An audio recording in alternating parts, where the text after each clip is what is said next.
27 Types of Heavy Construction Equipment and Their Uses Part 9. Number 25.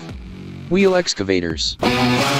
Wheel excavators are identical to regular excavation machines, only they use wheels instead of a track system.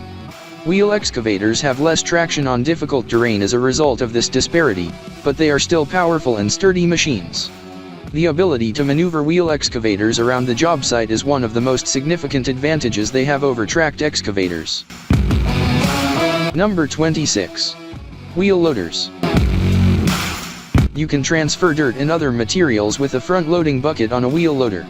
When compared to track loaders, these loaders have more durable wheels, making them easier to maneuver and drive around the job site.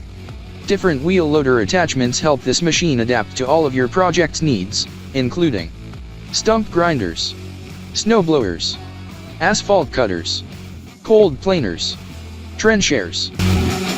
Number 27. Wheel tractor scrapers. Wheel tractor scrapers are a sort of heavy equipment that is used in construction projects to scrape, transport, and collect dirt so that the land can be graded and leveled. Here's how it works. A sharp, angled scraper cuts into the dirt, loosening it. A hopper uses a conveyor belt system to collect and store this loose dirt. Once the hopper is full, you can then dump or transport the dirt wherever needed. There are several types of wheel tractor scrapers, including elevating, open bowl, push-pull, and tandem scrapers. For more information, call 214-773-0207 or visit celiarconstructionequipment.com.